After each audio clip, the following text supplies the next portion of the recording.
좀 전에 순역가법까지 봤죠, 그죠? 그래서 봤고요. 저는 이제 그 내용을 보시면은 일단은 87페이지를 가셔서 87페이지 가셔서 지금 87페이지에 가시게 되면은 자, 지금 하는 게 할인 현금 수지 분석법이라고 말씀드렸죠. 여기서 별표를 3개 쳐놓으시기 바랍니다. 이 무조건 시험 문제는 거의 100% 시험에 나와요. 굉장히 중요하다는 거죠. 자, 할인은 무슨 가치를 무슨 가치로?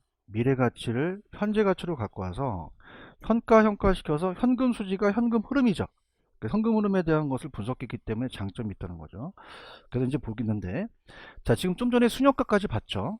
넘겨보세요. 넘기시면 저는 오히려 페이지 89페이지 가시면 수익성 지수법이라는 게 있나요? 찾았습니까? 이걸 연결시켜 볼게요. 우리가 이제 내부수익률법은 좀 이따가 연결하고, 자, 지금 제목부터 한번 다시 한번 적죠. 너무 중요하기 때문에 할인 현금 수지 분석법을 배우고 있어요. 할인 현금 수지 분석법, 수지 흐름이라고도 얘기합니다. 흐름 분석법. 자, 그럼 우리가 순영가를 봤기 때문에 다시 한번 복습하는 시간을 가질게요. 항상 이 복습이 중요합니다. 수년제 가치라는 자체가 이 네프리젠트 밸류가 수년제 가치인데요. 빼준다는 거예요. 그러면 유출해서 유입을 빼죠. 유입에서 유출을. 그럼 어떻습니까? 우리가 수년가라는 자체는 그냥요 금액이에요. 그럼 금액이 나와서 자 어떻습니까? 플러스가 나와야 돼요? 마이너스가 나와야 돼요? 플러스가 나오려면 이 수년가가 뭐보다 커야 된다 그랬죠? 0보다 커야 된다는 거죠. 기억하십니까? 그래서 다시 한번 본다면 그래야지만 투자를 채택해요. 투자를 채택하고 작으면 기약한다. 다시 한번 갈게요. 자, 그럼 그냥입니까? 유입에서 유출을 뺍니까? 빼죠. 근데 이제 항상 현가가 들어가야 돼요. 그다음에 처분은 우리가 시험 문제가 요즘 안 나오고 유입에 대한 그 처분이 아니라 운영할 때만 나오기 때문에 그냥 현금 유입의 현가에서 현금 유출의 현가를 빼죠. 현금 유출의 현가를 뺀다. 다시 한번 복습을 해보면 유출보다 유입이 적어야 돼요? 많아야 돼요? 많아야 되고 무슨 가가 꼭 들어가야 되죠? 평가가 빠지면 안 되고 내가가 나오면 안 돼요. 그래서 우리가 계산 방식은 그냥 간단한 걸로 내가 1억을 투자해서 1년 후에 3억 3천이었죠. 그죠? 그럼 3억 3천만 원은 그냥입니까? 1년 후입니까? 자, 이걸 무슨 가로 고치셔야 되죠? 현가. 그럼 3억 3천만 원을 자, 요 전 시간에 일시불의 현가 계수라는 거 기억하시죠? 자, 그래서 이걸 이렇게 나눠요. 1 플러스 R에 N수로 나눕니다. 지금 그냥 있어요. 1년이었어요. 이 R은 그냥입니까? 할인율입니까? 할인율이죠. 그래서 할인율 자체가 요구 수익률을 할인해요. 그럼 요구 수익률은 제가 객관적이었어요? 주관적이었어요? 주관적이죠. 그죠? 그럼 개인마다 똑같습니까? 다릅니까? 다르고 현재 기회비용 이상 나오지니까 안전하게 가겠다는 거죠. 그러니까 요것을 만족하고 그러면 얘가 3억이라 그러면 얘가 2억이 나와서 이 2억이라는 금액이 그냥이 돼요. 마이너스가 나오는 게 아니라 플러스가 나와야 되죠. 그럼 최소한 뭐보다 커야 돼요. 그러면 1원이 나와도 투자는 합니다. 그죠? 마이너스 1원 나오면 안 된다는 거죠. 이렇게 해보시고 그러면 2억이 나왔다는 거는 요것을 만족한 다음에 내가 2억을 또 번 거거든요. 자, 이거는 그냥입니까? 금액입니까? 금액인데 수익성 지수라는 게 있죠. 이건 분수예요. 지수라는 건 상대적으로서 몇 배를 벌었냐는 거거든요. 그러면 수익성 지수는 다릅니다. 수익성 지수라는 것은 지수법은 항상 지수라는 것은 학개론에 분수가 나옵니다. 분수는 알고 싶은 게 그냥입니까? 위로 올라갑니까? 그럼 합계 지수가 앞에 게 올라가요. 그죠? 그러면 비용이 올라가겠어요? 수익이 올라가겠어요? 수익이 유입이 올라가죠. 그죠? 그래서 이제 우리가 이걸 PI라고 하고 수익성 지수를 가지고 판단하는 거예요.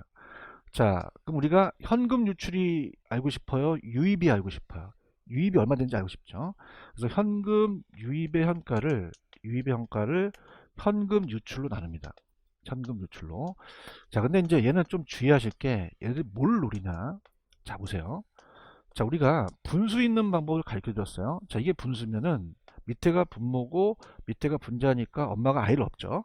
그럼 어떻게 됩니까? 자, A를 B로 나눈다면 뭐에 대한 뭐의 비율이에요? B에 대한 A에 대한 걸로 가는 거죠. 맞습니까? 그러면 뭐에 대한이요? B에 대한 A로 가기 때문에 얘는 뭐에 대한 뭐로 가셔야 돼요? 현금 유출에 대한 유입으로 가셔야 됩니다. 이게 바뀌면 안 돼요. 할 수 있겠어요? 다시 갑니다. 그냥 약자로 유입에 대한 유출이에요. 유출에 대한 유입이에요. 유출에 대한 유입으로 가셔야지 바뀌면 안 돼요. 하셔야 됩니다. 그럼 아까 할인해서 얘도 요구 수익률을 할인하기 때문에 3억이라는 게 나왔어요. 그럼 내가 1억 투자해서 3억이라는 건 3배 벌었다는 겁니다.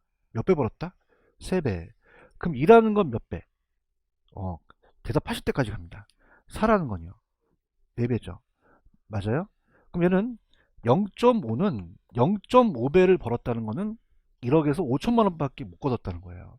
그럼 투자하시겠습니까? 안 하겠습니까? 안 하죠. 그럼 이건 기준이 1이 기준이에요. 얼마 기준이다? 1. 그러면 얘는 0보다 커야 돼요? 1보다 커야 돼요? 1보다 커야지만 투자한다는 거죠. 이해하셨습니까? 그럼 얘도 마찬가지로 단일 투자일 때는 수익성 지수가 뭐보다 커야 되고 1보다 작으면 기각하죠. 상호 베타적일 때는 그 중에서 가장 큰 걸 선택하자는 거예요. 이해하셨습니까?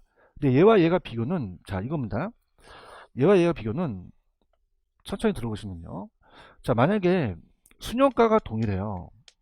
그러면 순영가가 만약에 A와 B가 만약에 2억씩 벌었어요. 그럼 유입에서 유출을 뺄 때 평가했을 때 그 유입에서 유출을 뺄 때 자 여러분들 보세요. 만약에 시험 문제가 자 2억을 벌었다는 것은 유출에 따라 다를 수도 있잖아요. 그런가요? 그럼 여러분들은 3억의 유입에서 1억이 나갔을 때와 그럼 2억이 나오잖아요. 그렇죠? 그 다음에 5억에서 3억 빼도 2억이 나오잖아요. 그럼 여러분 1억에서 2억 번 게 좋아요? 3억에서 2억 번 게 좋아요? 1억에서 2억 번 게 더 투자 금액은 더 작죠? 이해했습니까? 그럼 이 둘 중에서는 이 투자 금액이 유출이 작아야지만 더 유리하다는 거예요. 얘기 좀 해주세요. 그러니까 예를 들어서 내가 1억을 벌었는데 1,000만 원에서 1억 번 게 좋나요? 5천만 원에서 1억 번 게 좋나요? 1,000만 원이 낫다는 거죠. 그렇죠? 그러면 얘가 더 우수하다는 얘기예요. 이해했습니까? 그러면 순효과가 동일할 땐 무슨성 지수 갖고 따져요. 그럼 초기에 유출이 많아야 돼요? 적은 게 좋아요? 적은 게 수익성 지수가 크다는 거죠. 아시겠죠? 펜 들어보세요. 지금 89페이지 보고 있어요. 수익성 지수법. 얘는 부동산 투자로부터 얻게 될 장래 현금 현재 가치합을 최초의 지분 투자에 현금 유출 현재 가치 나눴어요. 뺐어요? 나눴어요. 나눠서 수익성 지수는 현금 유출의 현재 가치에 대한 현금 유입의 현재 가치합을 말한다 라는 단어가 있나? 자 이거 중요합니다. 자 유입에 대한 유출이에요? 유출에 대한 유입이에요? 유출에 대한 유입이에요. 지금 뭐 하는지 아시겠어요? 그럼 어떻게 됩니까? 현금 유출의 현재 가치에 대한 유입의 현재 가치를 얘기하는 거죠. 맞나요? 그래서 이게 바뀌면 안 된다는 거죠. 분위기가 안 좋아서 다시 봅니다. 자, 지금 그냥입니까? 분모에 대한 분자입니까? 그죠? 그러면 유입에 대한 유출이에요? 유출에 대한 유입이에요? 유출에 대한 유입이 맞는 거지 바뀌면 안 된다는 거죠. 아시겠습니까? 그럼 당연히 여긴 정확하게 얘기를 했죠. 뭐에 대한 뭐로 갔으니까 유출에 대한 유입으로 갔으니까 맞는 거죠. 찾았나요? 그다음에 수년제 수익성 지수도 수년가처럼 사전에 할인율을 그냥에 대어 결정을 해야 돼요. 제가 얘가 할인율이 무슨 수익률로 할인한다 그랬죠? 그럼 요구 수익률이 10%를 그냥입니까? 미리 결정을 해야 됩니까? 결정을 안 하면은 구할 수가 없다는 거죠. 사전에 구해야 돼요. 그래서 얘네들은 항상 할인율이라는 게 나옵니다. 무슨 일이 나온다? 그럼 시험 문제 할인율이 나오면 그건 요구 수익률이라는 걸 해요. 아시겠나요? 그럼 얘네들은 그냥입니까? 이 요구 수익률을 알아야 됩니까? 할인율이 구해줘야지만 구할 수 있다는 거죠. 이해 가셨어요? 그래서 밑에 첫 번째 그림은 보지도 말고 두 번째 그림만 보세요. 자, 그냥입니까? 유입을 유출을 나눕니까? 근데 현가가 안 들어가야 돼? 들어가야 돼. 들어가야 되고. 자, 이건 뭐뭐에 대한 뭐예요? 유출에 대한 유입이 된다는 거 꼭 기억하셔야 됩니다. 아시겠습니까? 넘기세요. 자, 얘는 부동산 투자의 실행 여부를 판단함에 있어서 얘는 0보다 커야 돼요? 1보다 커야 돼요? 그들만 채택해요. 작으면 기억합니다. 그래서 채택 여부는 하나의 단위 투자할 때는 수익성 지수가 1보다 크거나 같은 채택되고 작으면 기각하죠. 상호 베타적일 때는 그냥입니까? 우선순위를 봅니까? 그 중에서 가장 큰 걸 선택하겠죠? 그래서 그겁니다. 그 다음에 얘는 3번. 자, 최초의 지분 투자가 유출이라면 자, 유입이 많이 나와야 되죠.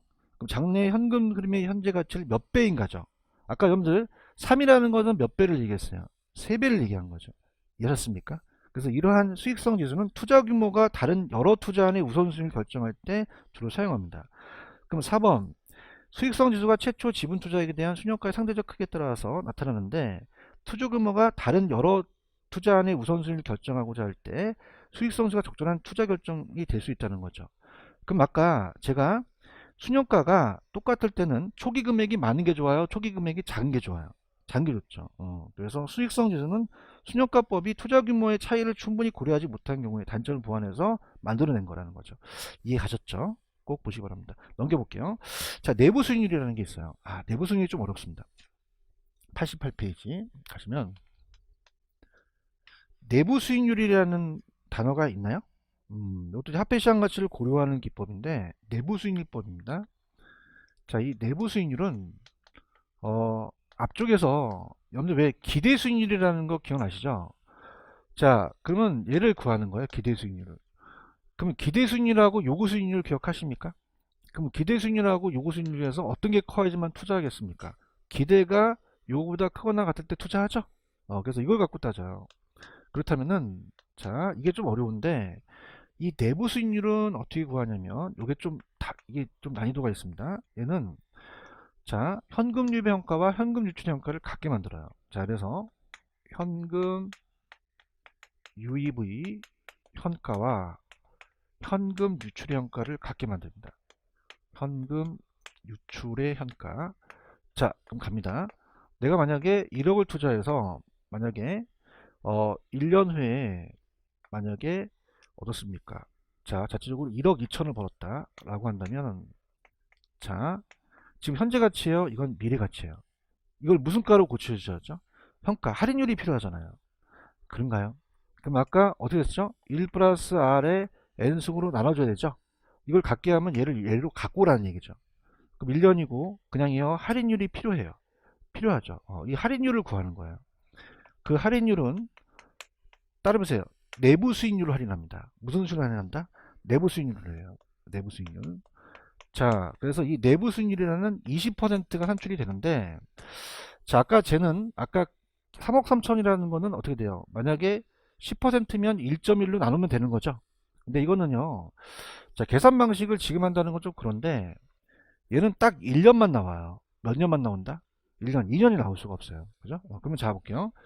얘와 얘를 그냥입니까? 바꿀 수도 있습니까?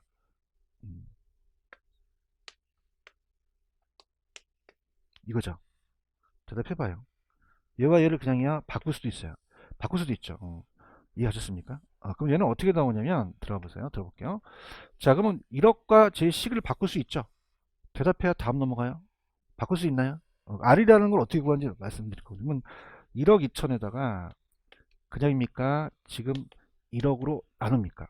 나누고 저게 식이 넘어갔죠. 넘어가면은 1 플러스 R에다가 1년이니까 1승이잖아요. 여기까지 이해하셨어요? 그럼 얘가 1.2가 되겠죠? 끄떡끄떡 하세요. 제가 다 해놨으니까. 그러면 1 플러스 R에서 이 R을 구하고 싶은 거예요. 그러면 1.2에서 1을 빼니까 0.2가 되죠? 맞습니까? 따라하지 맙시다. 따라하지 마시고 어떻게 구하냐면 자, 이거 몇 년 나온다는 기준이죠? 1년이에요. 기준이 나왔었거든요. 그러면 일단 이 유출을 밑으로 까세요. 그죠? 그럼 그냥입니까? 밑에 1억을 밑으로 깝니까? 깔고 요 차이의 금액이 그 수익이에요. 그럼 1억 2천과 1억은 얼마죠? 2천만 원이죠. 그래서 20%가 나와요. 아시겠습니까? 자, 이거 그냥이야 따라하지 마. 따라하지 말고 그 원리를 가르쳐 드린 거지 시험 문제는 곧바로 저렇게 구하라는 거죠. 그러면 우리가 기출 엑서사이즈 자 갈게요.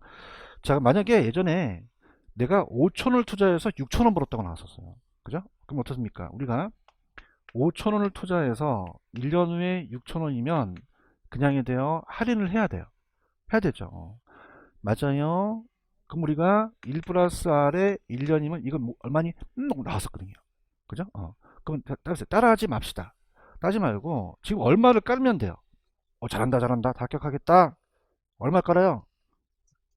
까는 걸 잘해야 돼. 6천 깔면 안 돼요. 맞습니까? 그럼 얼마 깔고 5천을 깔고 요 차이가 수익이라는 거죠. 맞나요?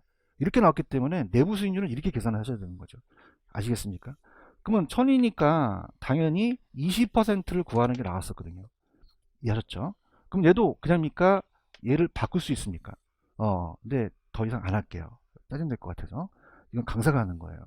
그럼 따라야 돼요. 이 줄을 깔아야 돼요. 깔고 차익을 올리시는 거죠. 화이팅. 그래서 얘가 20%가 나오는 거예요. 몇 퍼센트가 나왔다? 그럼 20%가 할인율이 되죠. 그럼 할인율이 20%를 가져온 다음에 요구를 가져와요. 요구가 10%면 그냥입니까? 투자를 선택합니까? 하고 요거보다 작으면 선택을 기각한다는 거죠. 맞나요? 자, 그래서 자, 이거는 딱 제가 두 번만 제가 좀 따라서 하려고 할게요. 다음에 현금 유입의 현가와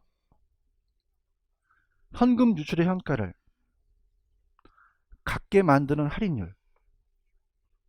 one more time. 다음에 현금 유입의 현가와 현금 유출의 현가를 같게 만드는 할인율. 자, 그럼 어떻게 되죠? 그냥입니까? 유입과 유출이 같아집니까? 같아지면 3억에서 3억을 빼면 순효과를 0으로 만들어요. 순효과를 뭐로 만든다? 0. 수익성 지수는 같아지니까 3억에서 3억을 나누면 1이 되죠. 그럼 수익성 지수를 1로 만드는 할인율이죠. 맞나요? 그래서 그 할인율이 20%. 왜 어떻게 나왔죠? 얘기해 보세요. 1억을 깔고 2천이 올라가고. 파이팅. 기출. 얼마를 깔고 5천을 깔고 1000이 올라간다는 거죠. 어려운 거 없어요. 아시겠습니까? 그러니까 얘는 오히려 더 구하기가 쉽다는 거죠. 이해하셨습니까? 그럼 20% 나왔다고 좋아야 돼요? 요구를 가져와야 돼요. 투자가 크면 투자하고 작으면 기각한다는 얘기예요. 아시겠습니까? 그래서 얘는 이제 아까 제 순효과는 그냥입니까? 요구 수익률을 할인합니까? 할인하고요. 얘는요. 내부 수익률을 하는 거죠. 맞습니까? 그럼 순효과나 수익성 지수는 무슨 수익률을 할인한다? 그럼 사전에 요구 수익률을 몰라야 된다, 알고 있어야 된다, 알아야 돼요. 그죠? 근데 얘는 유입과 유출을 갖게 하는 할인율을 만들었기 때문에 그 전에 요구를 몰라도 되거든요.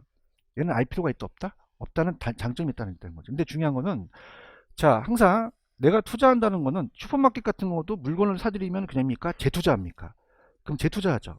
그럼 쟤는 요구로 하고 얘는 내부로 가기 때문에 요구는 그냥요 최소한 보장이 돼요.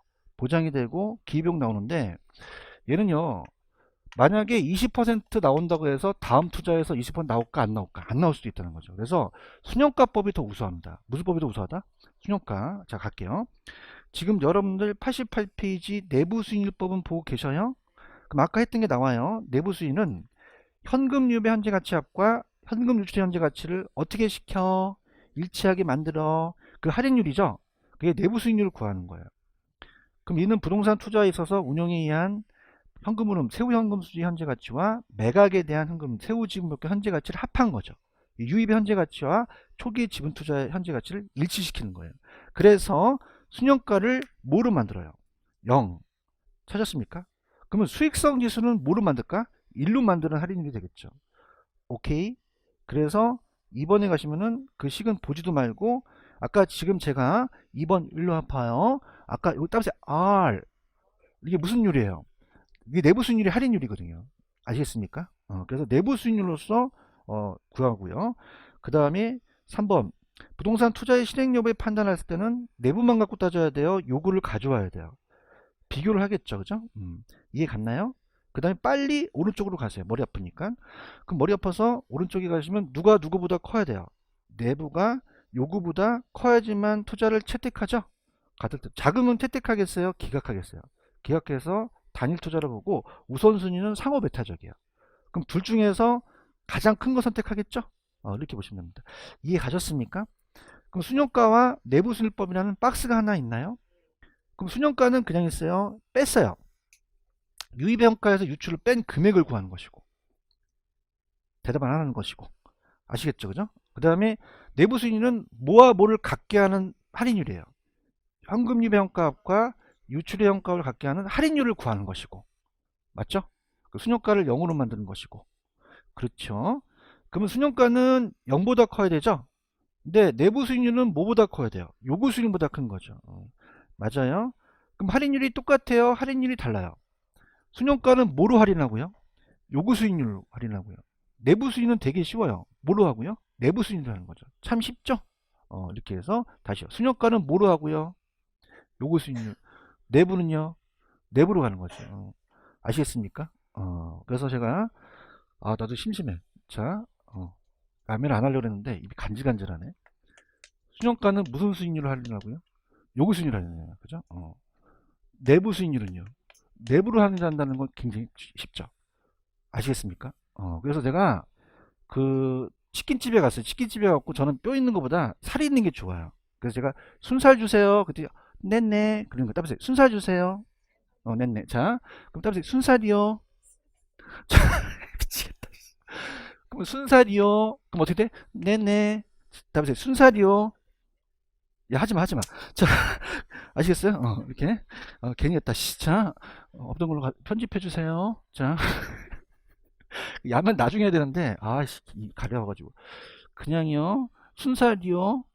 네, 자, 순영가는 요거로 가요. 좀 반응 있어야 좀 해. 아시겠죠? 반응 없으면 이제부터 야면 안 해. 순살이요. 네네. 그럼 내부순 내부순이에요. 그죠? 순영가는요. 요거 순위로 간다는 거죠. 찾았습니까? 강사 얼마나 힘든데. 그죠? 순살이요. 잘한다. 야, 합격하겠다. 순살이요. 네네. 근데 그 야매를 알아야 돼요.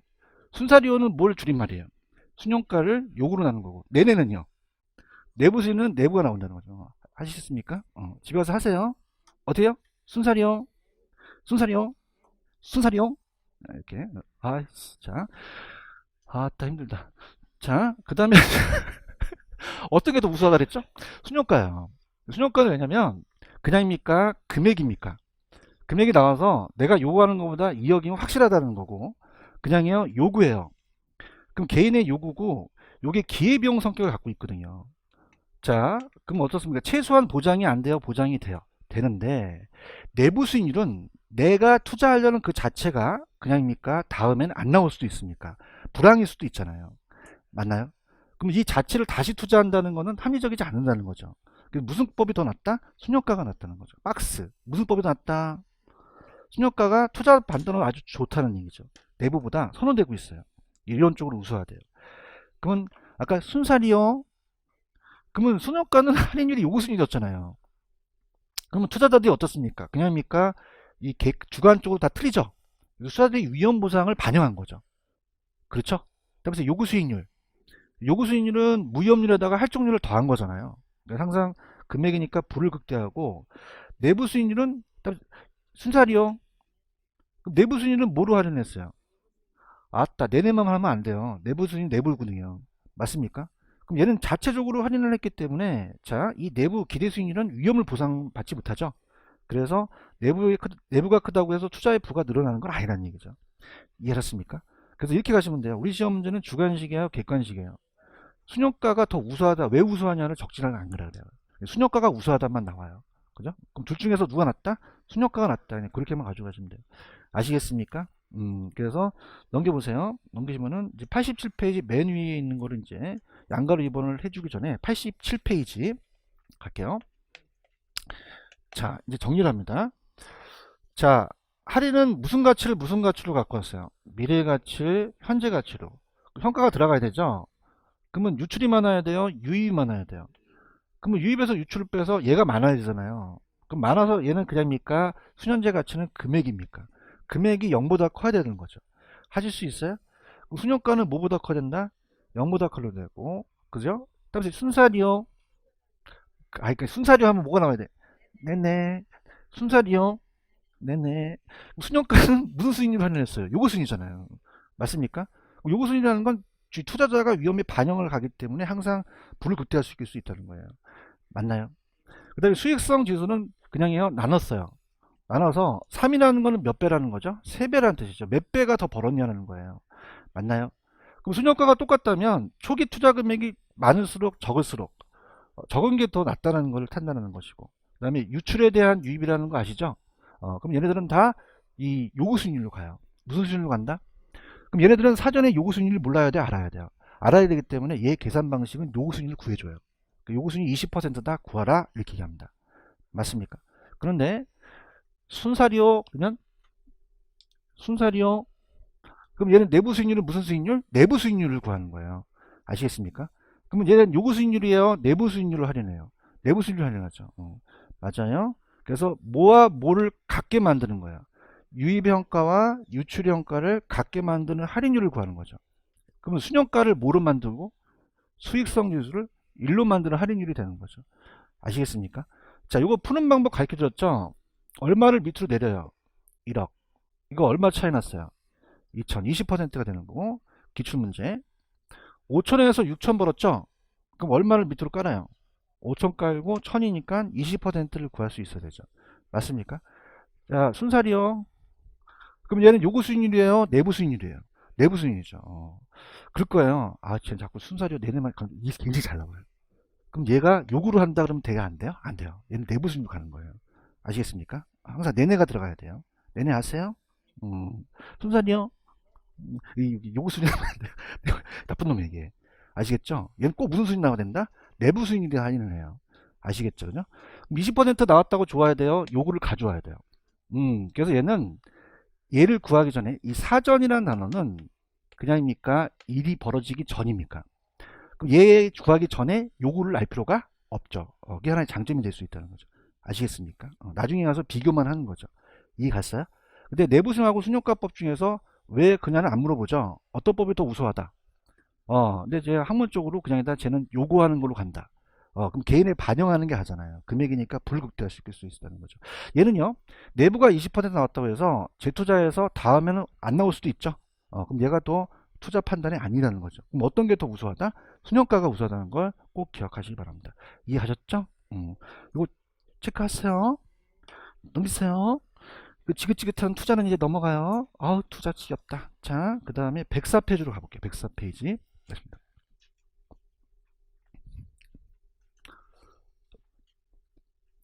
금융이라는 파트 있나요? 그래서 입문과정은 어떤 그 줄기를 한번 잡아볼게요. 104페이지. 자, 우리가 지금 공부하신 거는 그냥입니까? 투자 파트입니까? 투자 파트죠. 지금 뭘 공부하는지도 모르신 분이 많을 것 같아서 투자 파트예요. 무슨 파트다? 투자. 그래서 부동산 투자. 투자 파트는 문제 비중이 우리가 한 7에서 8문제까지 출제가 돼요. 많이 나옵니다. 근데 부동산 투자 금융은 나온다면은 5에서 6문제인데 들어보세요. 금융은 따로 자금의 융통. 그러면 자금을 융통한다는 것은 뭘 가지고 자금을 융통하는 거죠? 부동산이에요. 맞나요? 그럼 부동산이라는 자체는 우리가 신용대출이에요? 담보대출이에요? 담보대출이어서 보통 주택금융을 얘기를 합니다. 무슨 금융을 얘기한다? 주택금융. 그래서 주택금융은 여러분들은 주택 공급 건설업자입니까? 주택 수요자입니까? 수요자. 소비금융하고 아니면 개발업자 빌리는 개발금융이 있는데 여기는 그렇게 출제 빈도가 높진 않아요. 그냥 별표 하나짜리고요. 그럼 여러분들 주택을 담보로 잡으려면 제가 어떤 걸 이제 은행에서 얘기하냐면 대출액이 있어요. 무슨 액? 대출액. 그럼 우리가 첫 번째 스타트는 대출 가능 금액을 구하러 갑니다. 그죠? 그래서 대출 최대 대출 가능 금액을 구하라 그래요. 그래서 시중에 LTV라는 얘기 들어보셨나? 네, 들어봤다고 해야 됩니다. LTV라는 게 있어요. DTI라는 게 있고요. 그래서 이 두 가지가 잠깐 여러분들이 페이지 가시면은 어디로 가냐면 페이지 106페이지로 한번 가보세요. 106페이지 전체적인 줄기를 잡는 게 좋아요. 106페이지 가셨어요? 그랬더니 밑에 양가로 5번 별표 하나, 두 개 치자. 두 개짜리 계산 문제가 나오는데 부동산 대출 관련 주요 비율이라는 게 나오죠. 따라서 LTV 이게 담보인정 비율이에요. 찾으셨나요? 그러니까 담보인정 비율은 뭐냐면 자 담보인정 비율은 그러니까 지금 여기서 다 끝나겠다는 게 아니라 전체적인 줄기를 잡으라는 거죠. 자 요새 거의 다 공동주택 살고 계시잖아요. 그럼 아파트는 그냥입니까? 시세가 있습니까? 시세가 있어요. 한국감정원이라고 들어보셨어? 국정원이 있으시 한국감정원이 있어요.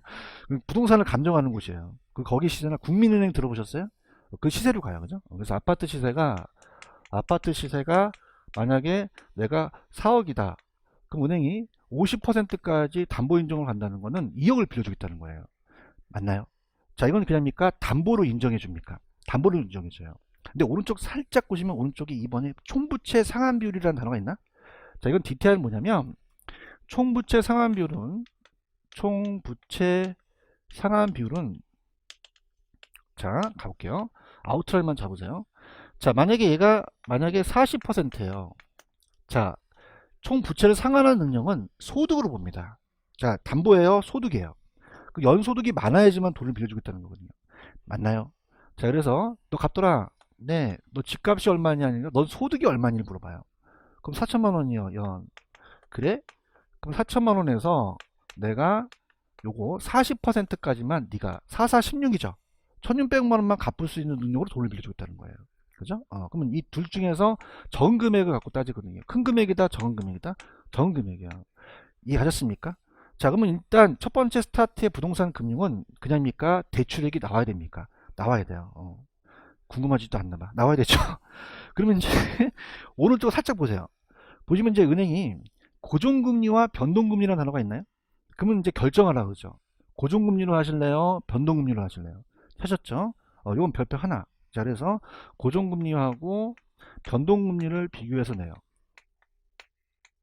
이해 가셨습니까? 그럼 선택을 안 해야 돼요. 여러분 선택을 해야 돼요. 해야 되기 때문에 고정금리와 변동금리를 바꿔서 낼 수 있다는 거죠. 맞나요? 그 다음에 넘기시면은 다음 주에 할 거지만 큰 줄기를 볼게요. 112페이지. 막 이렇게 진도 빨리 나갔으면 좋겠죠? 자, 나가는 게 아니라 줄기를 보는 거예요. 제 4절 있어요? 제목을 불러봐줘요. 찾았죠? 이제 여러분들한테 뭘 의사결정을 하냐면 고정금리를 하게 되면 상환을 해야 돼요. 몇 년 거치 몇 년 상환이라는 얘기 들으셨죠? 거치 기간 동안은 이자만 납부합니다. 그러면 내가 만약에 10년인데 3년 거치라면 그러니까 7년이 남아 있습니까? 7년 동안 원금과 이자를 같이 갚아나는 거예요. 그래서 아까 원리금 균등 기억하세요? 기억해야 되는데 무슨 상수? 상수가 더 상수밖에 더 있어? 그래서 원리금 균등이라는 게 있었어요. 기억나십니까? 그래서 원리금 저당 상수가 그래서 중요한 거예요. 그래서 원리금 균등에 대한 방식이 있고 원금 균등이라는 게 있겠죠. 넘기지 마세요. 원금 균등이 있고 그 다음에 신혼부부 같은 사람들은 그냥입니까? 지금 소득이 적습니까? 적으니까 최저식으로 조금밖에 내지 말라는 얘기거든요. 그 시험 문제 이 세 방식이 시험 문제 가장 출제 빈도가 높고 요거는 문제가 3개짜리예요. 3개짜리. 그럼 안 중요하다? 중요하다? 중요합니다. 그래서 원리금, 원금, 최저식이라는 상환 방식이 있어요. 무슨 말씀인지 아시죠? 뭐 이런 것들이 있고요. 그 다음에 이제 여러분들이 아실 만한 게 주택연금이라는 얘기 들어보셨나요? 그러니까 보금자리론하고 틀려요. 보금자리론은 집을 사기 위해서 돈을 대출받는 거고 주택연금은 60세 이상께서 우리가 주택을 담보로 해서 연금을 타는 거거든요. 근데 주택연금이 이번에 바뀌어요. 내년 정도 바뀌기 때문에 주택연금이 나올 가능성이 높다고 봐요. 근데 그건 이제 제가 기본서 나오면 해드리고 그런 걸 본다는 거죠. 무슨 말씀인지 아시겠어요? 그래서 아웃라인 다 잡았어요. 그러니까 뭐가 와요? 투자 파트는 오히려 감정평가를 강의를 듣는 학생들이 더 강합니다. 왜냐면 얘는 4년 딱 공부하고 지금 공부하는 애도 있거든요. 근데 얘네들은 담보대출을 받아봤나요? 잘 안 받아봤나요? 안 받아봤는데 공인중개사 연령대는 다 담보대출을 받아봤거든요. 담보대출 받아보셨어요? 안 받아보시면 상담이라 좀 하세요. 그래서 금융이 조금은 더 수월해요. 무슨 말씀인지 아시죠? 왜 지금 전에 시간을 보시면 왜 저 순효가법이라는 거 막 어떻습니까? 실무에 막 쓰는 건 아니잖아요. 따지 머리 아파. 근데 얘도 머리 아프면 큰일 나요. 얘는요. 아시겠죠? 그냥이야 우리가 주택을 담보로 가서 그냥이야 대출 금액을 구해야 돼. 그럼 담보로 갈 수도 있고 연소득으로 갈 수 있다는 거죠. 얘기하세요. 큰 줄기를 잡으세요. 그러면 은행 직원이 무슨 금리와 무슨 금리를 제시해요. 그럼 고정금리와 변동금리는 같을까 다를까? 글씨도 다르잖아요. 그래서 얘를 반대로 시험이 나온다는 것이고. 맞아요? 거치 기간 동안에 그냥요 이자만 내요. 상환을 하죠. 근데 원금만 낸다, 이자를 같이 낸다. 같이 내는 방식이 이 세 방식이 출제 가능성이 크다는 얘기입니다. 이해하셨죠? 그럼 보금자리로만 있어요. 주택연금도 있어요. 이런 것들이 있다는 거죠. 이해 가셨죠? 그래서 오늘은 아주 기본적인 걸로 베이스를 깔아서 제가 먼저 105페이지로 한번 가보세요. 마음을 편안하게 가지시고 105페이지 가지시면 거기에 주택금융, 소비금융이라는 단어가 있나요? 찾았습니까? 자, 이걸 이제 제가 얘기해 볼게요. 소비금융은 개발업체한테 빌려줘요? 소비자한테 빌려줘요? 소비자한테 빌려주죠? 그래서 소비금융과 개발금융이 있는데 큰 줄기를 한번 잡아보겠습니다. 자, 그래서 용어 정리로 가겠는데, 그러니까 우리가 아직은 여러분이 기본 강의입니까? 여기 입문과정입니까? 입문과정이에요. 지금 입문서가 굉장히 두꺼워요? 얇아요? 이것도 두껍다면 큰일 났는데 기본서 두꺼워요.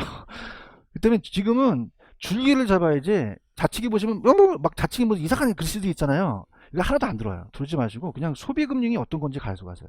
아시겠습니까? 자, 소비금융은 그냥이야 소비자한테 빌려줘. 소비자한테 빌려주죠. 들어갑니다. 자, 용어 정리입니다. 부동산 금융은 자, 금융은 그냥이야 자금의 융통이야. 자금이 융통이죠. 자꾸 따라 하시는 게 좋아요. 금융이 뭐라고요? 자금이 융통. 뭘 갖고 자금을 융통하죠? 부동산. 그럼 신용대출이겠어요? 담보대출이겠어요? 신용대출이라고 나왔었거든요. 시험 문제. 감정평가 시험 문제. 주택금융은. 그죠? 그럼 주택금융이 신용이겠어요? 담보겠어요? 담보 잡죠. 맞습니까? 근데 주택금융이라는 건 두 가지로 나눠요. 주택금융은 소비자한테 빌려주는 게 있고 개발업자한테 빌려주는 게 있어요.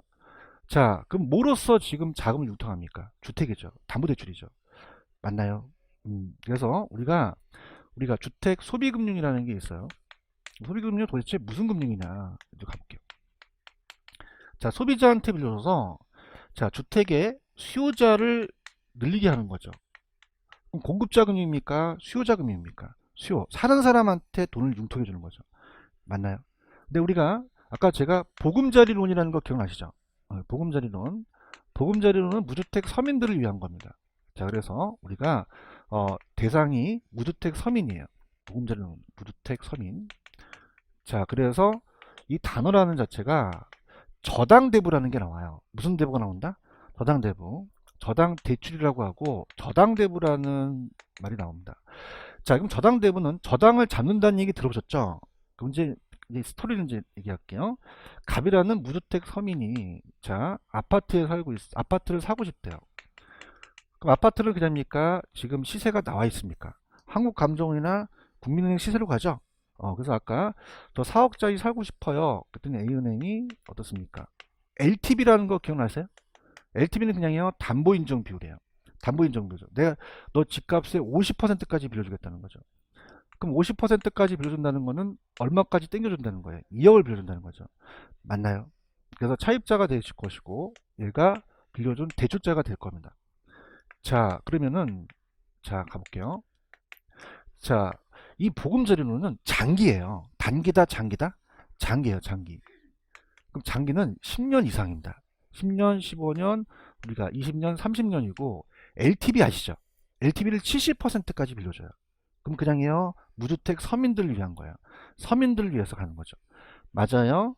그 다음에 고릴까요? 우리가 상상해도 절일까요? 절이죠. 그래야지만 더 부동산 수요가 늘어날 수도 있다는 거죠. 맞죠? 그래서 우리가 이 수요라는 자체는 유효수요라는 단어 기억나시죠? 잠재수요에 대해 유효수요. 유효수요는 살 능력까지 마찬가지잖아요. 차입 능력을 높여줘야 수요가 늘어난다는 얘기예요. 이해하셨어? 그래서 이 주택 저당대부로 만약에 이 2억을 빌리게 되면 일시불로 땡겨줘요. 대출 받아보세요. 뭐로 땡겨준다? 일시불. 통장을 딱 주면서 딱 쏴줘요. 그래서 일시불 대부고 근데 상환은 그냥입니까? 장기입니까? 장기 분할 상환하는 거죠. 맞나요? 그래서 장기 분할 상환으로 가요.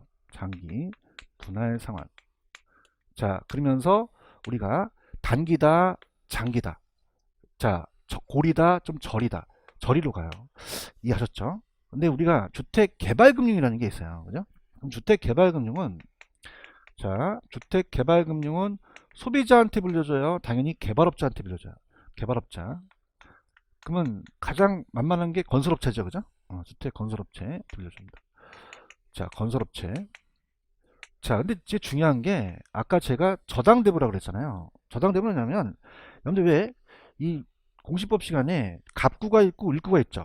그럼 맨 마지막 장에 가면 근저당 설정이라는 게 있거든요. 그냥입니까? 은행에서 저당권을 설정합니까? 설정해서 돈을 빌려주는 게 저당대부예요. 맞나요? 근데 건축회사는 얘는 어떻습니까? 아직 안 지었어요. 지었다 안 지었다. 토지만 지금 갖고 있는 거죠. 그러면 등기를 아직 못 쳤죠. 그럼 저당대출을 못 간단 말이에요. 맞나요? 저도 이제 건설회사 다녔기 때문에 현장에 가면 감리회사들이 나와 있어요. 그럼 그냥 이제 감리를 받아야 돼. 그래서 돈 빌리는 거야. 그래서 1층 지었어요. 그럼 감리가 그냥이야 도장 찍죠? 그냥이야 은행으로 가. 돈 주세요. 이렇게 하는 거고. 그럼 또 2층에서 또 찍으면 돈 주세요. 이렇게. 그다음에 건축대부. 건축대부는 뭐냐면 건축의 진척도에 따라 빌려주는 거예요. 그죠? 그럼 아직 지었다 안 지었다. 안 지은 거죠. 맞아요? 건축대부라는 단어가 나오고 그러면 일시불 대부예요? 단계적 대부예요? 단계적 대부고 그 다음에 장기 분할 상환이요. 나중에 끝나면 일시불 상환해야 돼요. 일시불 상환이죠. 그런가요? 그럼 장기다, 단기다. 아니 30년 동안 지을까? 짓다가 죽겠다. 그럼 장기다, 단기다? 장기고 저리보다 얘는 좀 고리라는 얘기예요. 이해하셨죠? 그죠? 가볼게요. 지금 소비금융이라는 단어가 있나요? 자, 누구한테 빌려줘요? 소비자, 수요자. 그래서 얘는 좌측에 보시면은 주택 소비금융의 종류에 있어요. 모가지론이에요? 모기지론이에요? 모기지론, 보금자리론이에요. 찾았죠? 그죠?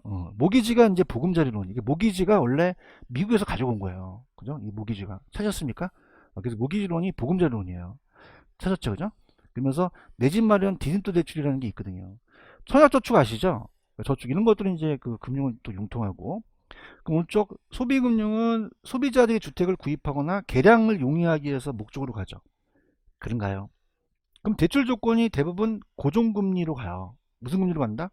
고정. 보금자리는 다 고정금리로 가고 고금리예요, 저금리예요. 자, 대출은 그냥요 일시불로 대출해줘요. 원리금 상환은요 장기 분할이라고 제가 설명을 했죠. 즉 차입자한테 금리 변동 위험과 매기 원리금 상환 부담을 줄여 나가서 소득 증가의 바탕으로 주택을 구입하기 때문에 정책적이기 때문에 특수금융이라는 말을 써요. 특수금융은 그냥입니까? 좀 장기입니까? 고리예요, 절이에요? 정책이니까 그렇게 가시면 돼요. 이해 가셨습니까? 자, 그렇다면은 자, 밑에 나와 있는 거는 그렇게 뭐 어려운 건 아니에요. 들어보세요. 자, 대출 이자율이 없겠어요? 대출 금리가 있겠어요? 있죠. 그래서 아까 고정금리와 변동금리라는 게 있죠. 나중에 후술할 거고요. 여기서 저자가 얘기하고 싶은 거는 맨 밑에 세 번째 줄이에요. 자, 밑줄 쳐보세요. 다른 조건이 일정할 경우 대출이자가 높은 게 좋아요? 낮은 게 좋아요? 낮아야 이자 상환 부담이 적어지죠. 그럼 대출 수요가 어떻게 될까? 증가하고 부동산 수요도 증가한다는 게 전달하고 싶은 거예요. 찾았습니까? 그럼 아까 이 보금자리로는 고리로 가야 돼요? 저리로 가야 돼요? 저리로 가야 된다는 거고. 맞아요. 그 다음에 거기 보시면 융자금, 대출원금, 저당대부액 및 저당잔금이라는 단어가 있어요. 그럼 여기서 이제 이 저자께서 말씀하신 키포인트는 뭐냐면 상환비율과 잔금 비율이에요. 들어보세요. 자, 만약에 이걸 하필 시간같이 해야 되는데 여기서 이제 끌었더라고요. 만약에 내가 갑돌이가 A은행한테 만약에 1억을 빌렸어요. 자, 그러면은 자, 여기까지 6년을 상환하고 4년이 이제 남았어요. 자, 그러면은 자, 6년 동안 6천만 원을 갚았어요. 그러면 1억에 6천만 원이니까 따라서 60% 상환 비율. 상환 비율이라고 해요. 맞나요? 상환 비율. 상환된 금액에 대한 비율이죠. 그러면 1억에서 6천 빼면 얼마예요? 4천만 원이죠. 그럼 4천만 원이라는 자체는 40%가 되죠. 자, 이건 따라서 잔금 비율. 잔금 비율이라고 해요. 그런가요? 그럼 요걸 더해요. 그러면은 자 0.6과 0.4라 더하면 얼마죠? 1이 된다는 거죠. 아시겠습니까? 그래서 지금 보고 계셔요? 그래서 여기서 키포인트는 뭐냐면 예를 들어서 말씀하시는 게 키포인트. 그 가기 전에 그 위에 융자금은 최초에 융자받은 금액이고 저당잔금은 대출기간 중 상환하지 못하고 남은 부분이에요. 그러면 잔금 비율은 당연히 대출 원금에 대한 잔금의 비율이죠. 그럼 아까 1억에서 4천만 원이니까 몇 퍼센트? 40%가 되는 거죠. 대답 좀 해주세요.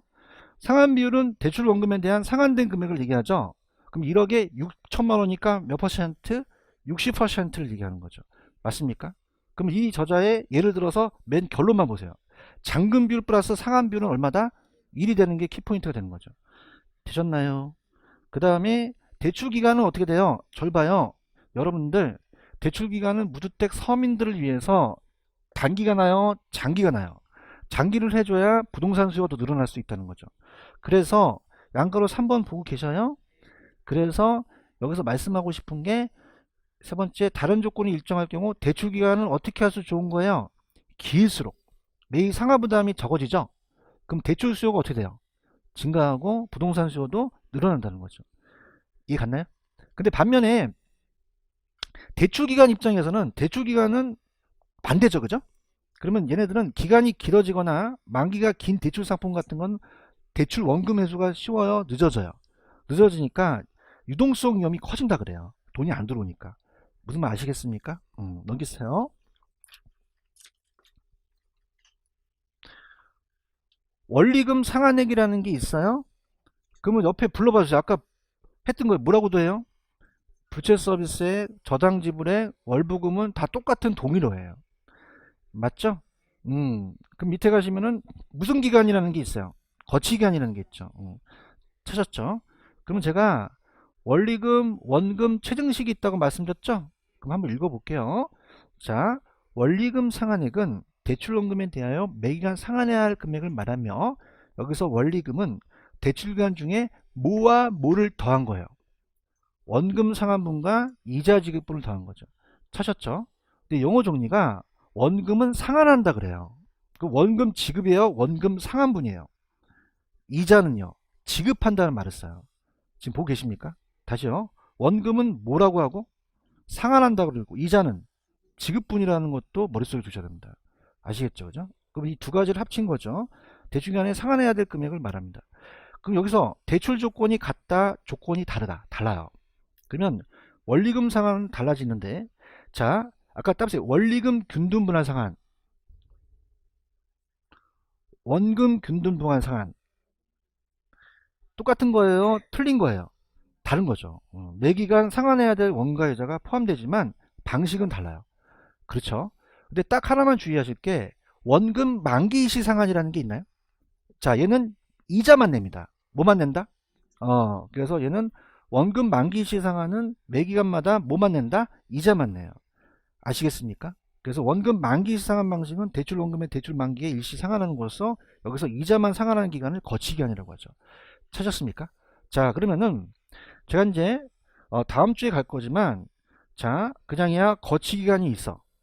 근데 원금 만기 시 상환은 그냥이야, 그냥 거치기간은 이자만 상환하는 게 원금 만기 상환하는 거죠. 그럼 얘는 거치기간이라는 자체를 이게 쓸 필요가 없어요. 끝까지 이자만 내니까. 맞나요? 근데 다음 주 할 원리금 균등, 원금 균등 체증식은 그냥 다 거치기간이 있다. 있어요. 그럼 거치기간 동안 뭐만 낸다? 이자만 내고 상환하는 게 원가 이자를 같이 상환한다는 거죠. 아시겠습니까? 다시야. 원금 만기 시 상환은 뭐만 내는 애야? 원금 내 안 내? 안 내고 만기 다 상환하는 애고. 오케이? 그 다음에 다음 주에 할 내가 원리금 균등이나 원금 균등은 그냥이야 거치기간 동안만 이자만 내. 거치기간 동안 이자만 내고 나머지를 원가 이자를 갚아나가는 거죠. 아셨어요? 이렇게 해서 편합니다. 그렇게 보시면 되고, 그 다음에 여기 담보인정 비율이라는 게 있는데, 잠시 개발금융을 좀 보고 올게요. 개발금융. 자, 우리가 페이지 122페이지.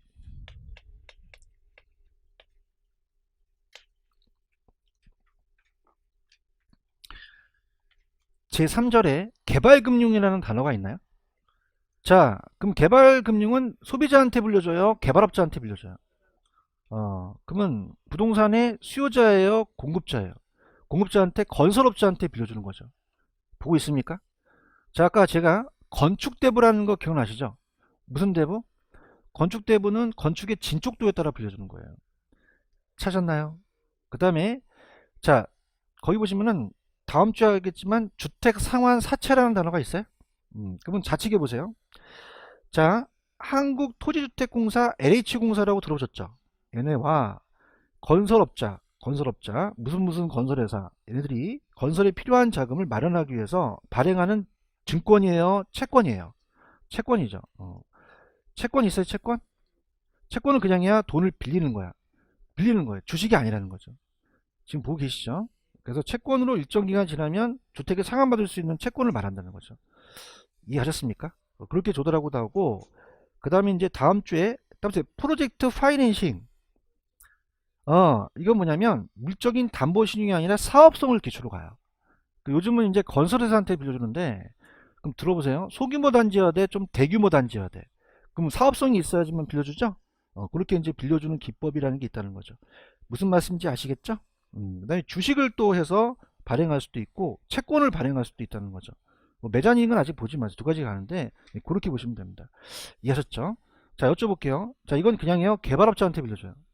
수요자예요? 공급자예요? 건축대부라는 거 말씀드렸죠? 그 다음에 주택 상환 사채를 발행해, 채권을 발행해서 얘한테 돈을 땡긴 다음에 얘한테 채권에 대해서 어떻습니까? 주택을 상환할 수 있는 채권을 말하는 거죠. 이해하셨죠? 그 다음에 이제 따라서 지분은 남의 거예요? 지분은 내 거예요? 내 거고, 부채는 남의 거거든요. 맞나요? 그럼 절 보세요. 절 보세요. 내가 개발회사예요. 무슨 회사다? 그냥 내가 개발을 해야 돼. 이거 무슨 금융?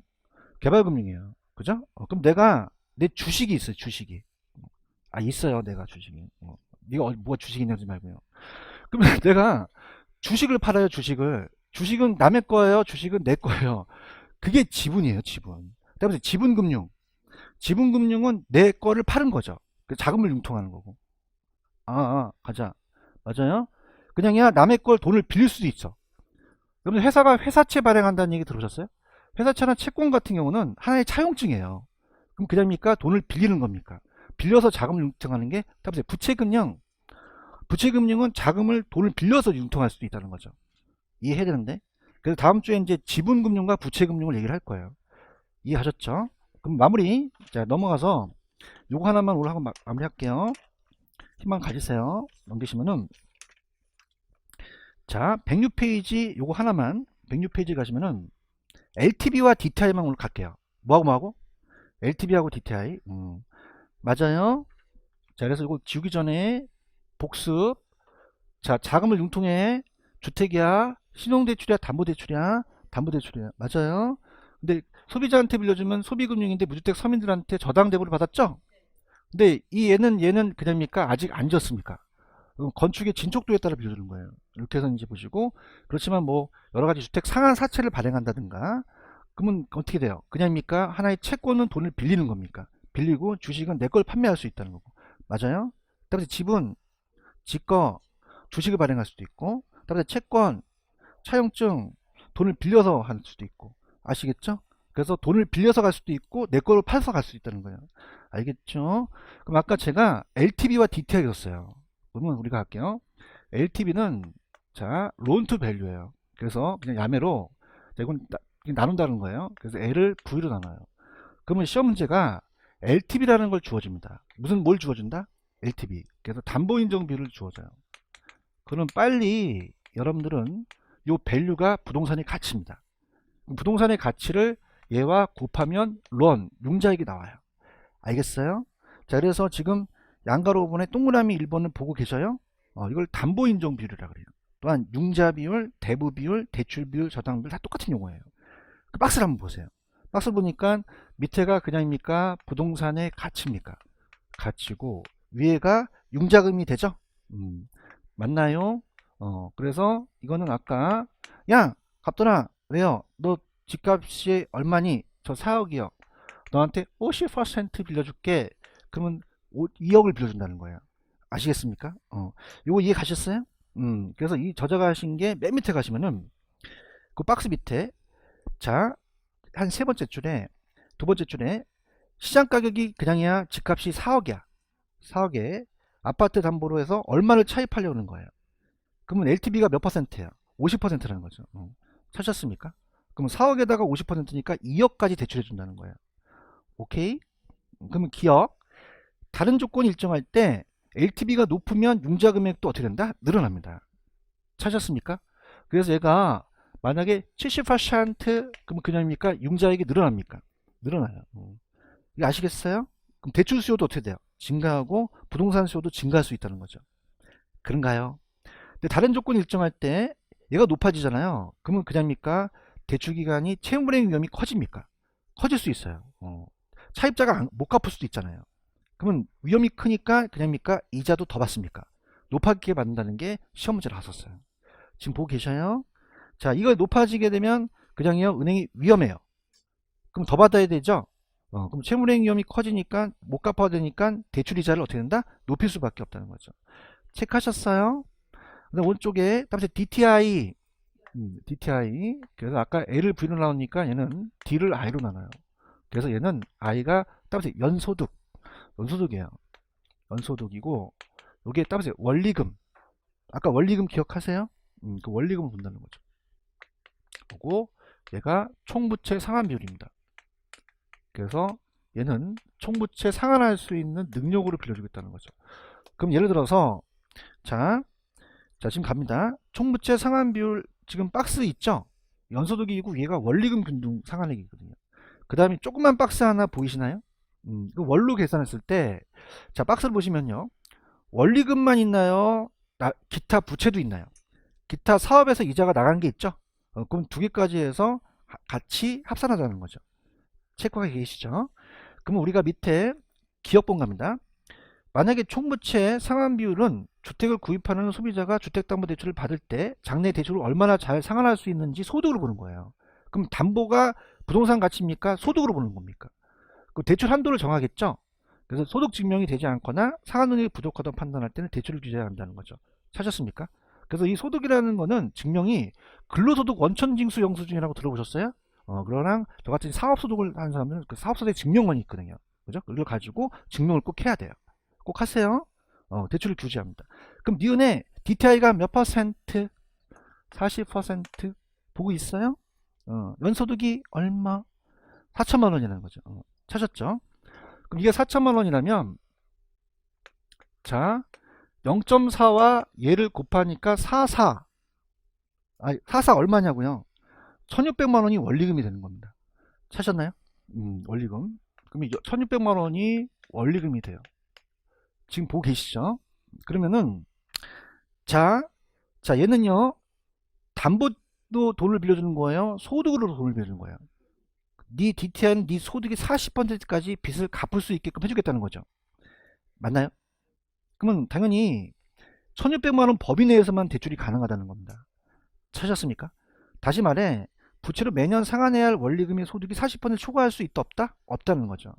그래서 주택금융이 LTV와 DTI 정하는 적은 한도를 기준으로 대출을 해준다는 거예요. 이해하셨습니까? 그런데 여기서 조금만 넓혀 볼게요. 자, 이 저자분께서 얘기하신 게 들어보세요. 아까 지금 4억에서 자 4억이면서 얘가 50%니까 얘는 얼마만큼 대출해 주겠다는 거죠? 2억이에요. 얘기 좀 해보세요. 그럼 그냥입니까? DTR을 구해야 됩니까? 그럼 이 중에서 큰 금액, 적은 금액, 전 금액을 선택을 해요. 맞나요?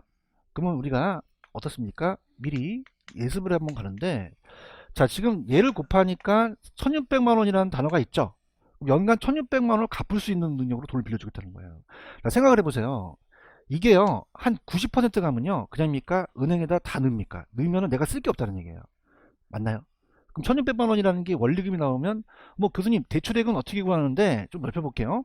아까 저당상수 기억하십니까? 무슨 상수? 기억이 나야 될 텐데 안 나는 것 같은데 나세요? 그래서 어떻게 구하냐면 자 볼게요. 자 대출 가능 금액을 구해요. 가능 금액은 자 융자에게 대출 가능 금액이 얼마인지 우리가 알고 싶어요. 그럼 우리가 그 어떻게 구하냐면 원리금 아시죠?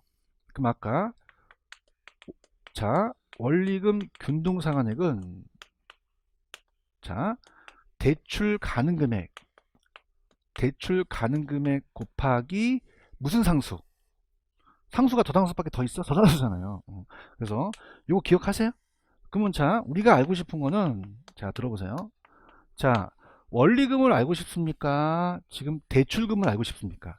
대출금을 알고 싶어요. 이걸 미리 좀 가졌으면 좋겠어요. 맞나요? 저당상수는 거의 0점이라고 지워져요. 그죠? 안 주어준다, 주어진다, 주어집니다. 지금 보고 있나요? 그러면 얘와 얘를 알면 얘를 구할 수 있다는 겁니다. 맞나요?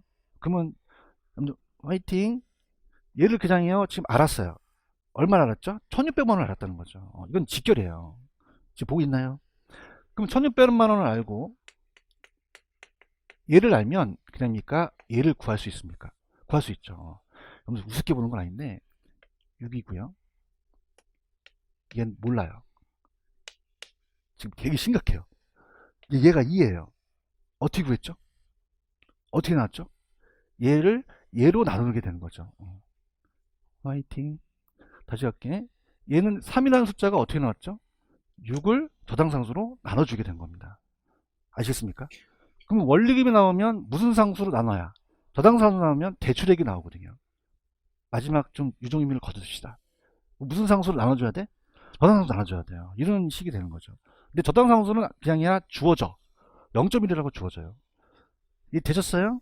그러면 1600만 원을 얼마로 나누면 0.1로 나누면 대출액이 나오는 거죠. 그런가요? 그러면 저당상수로 나눠갖고 0.1로 나누게 되면 공이 하나 더 붙어요. 얼마죠?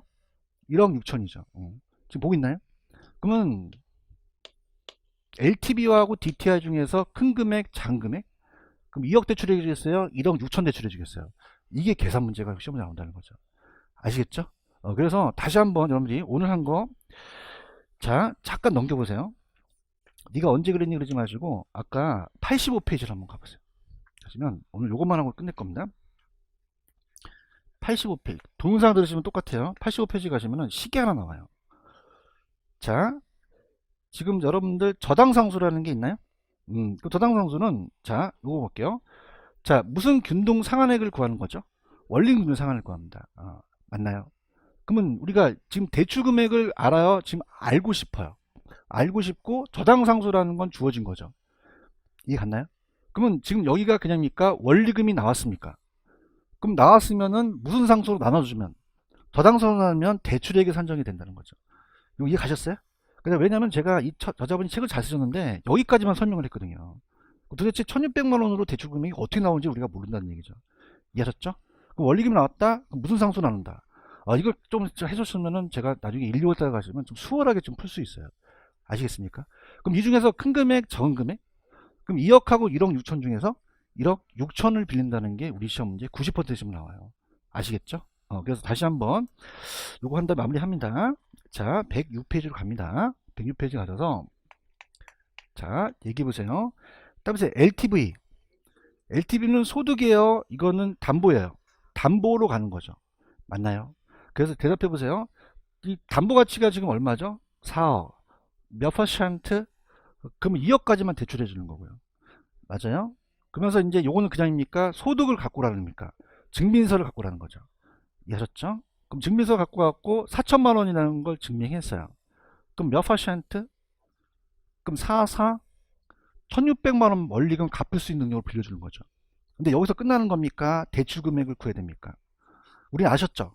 무슨 상수를 나눠준다는 거. 저당상수를 나눠지거든요. 그죠? 그러니까 어렵지 않는 게 조금만 익숙해지면 저당상수 나눠야 된다는 자체를 1, 2월 때 가서 계속 연습하시면은 아예 그냥 나눠버리게 돼요. 맞죠? 저당상수가 몇 점 몇 나올 가능성이 크다? 그럼 공 하나 더 붙죠? 그럼 얼마다? 1억 6천이 되는 거죠. 맞습니까? 그럼 둘 중에 큰 금액, 작은 금액. 그럼 1억 6천을 빌려준다는 얘기예요. 아시겠습니까? 그러니까 여기까지 해야지만 요 지문을 완벽하게 이해할 수 있어요. 이해하셨죠? 그래서 오늘 여기까지만 할게요. 예습하실 분 없지만 다음 주 고정금리, 변동금리 가니까 요 대출에 대해서 한번 이해하십시오. 그 다음에 꼭 복습하시기 바랍니다. 여기까지입니다. 여러분 수고하셨습니다. 감사합니다. 예.